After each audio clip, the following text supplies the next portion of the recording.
Hey guys, Dante here. This video is a little different than normal. I wanted it to be my final video of the year, but my November video is still in the works. I've been busy on my other channel. It's called Dante Michael, and it's where I post music videos, recordings of jazz records, and most recently, a project that I've been working on for over a year. It's called Take Me to Japan, and it's a 20-minute music video album with 6 Vaporwave tracks that I've created. Vaporwave, if you don't know, is a genre that arose around 2010 when people realized that a lot of pop music from the 1980s sounds absolutely incredible when you slow it down. So take a Michael Jackson song, for example. You decrease the tempo by about 70 or 80%. You chop it up, layer it on top of itself, throw in some commercials or news reports as samples, and what you get is Vaporwave.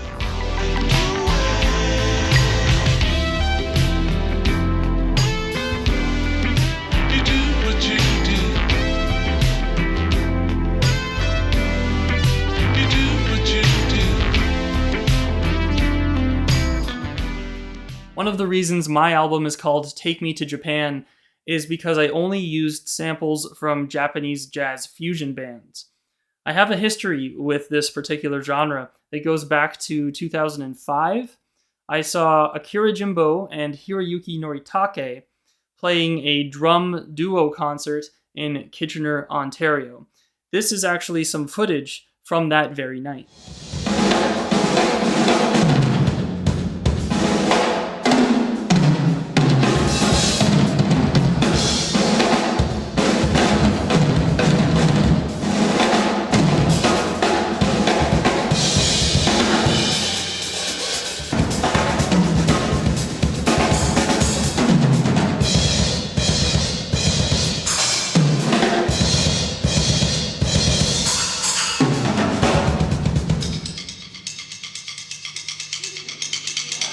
After the show, I got them to sign this poster, and having grown up in a rural Ontario town, this was my first memorable encounter with people from Japan. This was around the time that music blogs were becoming really popular on the internet, and that allowed me to discover more Japanese bands.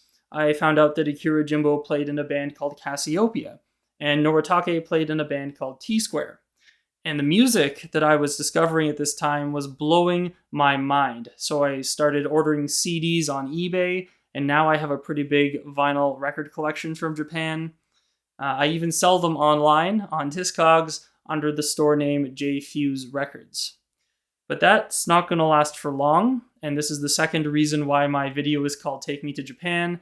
At some point next year, I'll be heading to Japan to teach English. I won't be teaching in a school. It's more of a business that teaches English in a conversational setting, known as an Eikaiwa school. I've always wanted to go to Japan, and now just seems like the right time in my life to make that happen. Of course, I won't have my green screen or my other recording equipment, but I do plan to continue making videos on both of my channels. It's just a question of what form that will take. And on that note, I want to recap what I've done so far on the Scientific Genius channel. My goal was to release one video every month, and I started with Stephen Wolfram. That turned out to be a good choice. There's a pretty active community built up around Wolfram's own YouTube channel, and my video got added to some playlists, which quickly earned me hundreds of subscribers. Also, I want to thank the Meaning Code for reaching out to me early on in 2022 to give me my first YouTube interview. I'll link to that in the description. The reason why I chose to talk about Wolfram and Buckminster Fuller after him is because I think they're examples of genius in the context of modern scientific knowledge. But I didn't just want to make documentaries about these people. I wanted to present a thesis about how to properly appreciate and interpret the meaning of a scientific genius. To summarize my thesis on this channel, it would be that scientific genius is best understood through the lens of Plato's philosophy, or Platonism. More specifically, Neoplatonism, which is a term that refers to the many advancements and extrapolations being made upon Plato's original philosophy. Alfred North Whitehead famously stated that the safest general characterization of the European philosophical tradition is that it consists of a series of footnotes to Plato. So, knowing something about Neoplatonism will definitely help you to understand Western philosophy and modern science. But the problem is that Neoplatonism is obscure. It deals with concepts that are, for many people, difficult to even conceive of. But this is also the direction that I was pulled in when I initially became interested in philosophy. And that origin was synchronicity. If you've watched my videos about synchronicity, you'll know that it's the reason why I became interested in philosophy. I was just completely enthralled with the possibility of external events in the world somehow matching up with the inner world of my consciousness. And being drawn into philosophy to answer that specific question led me not only to Plato's philosophy, but to the 17th century.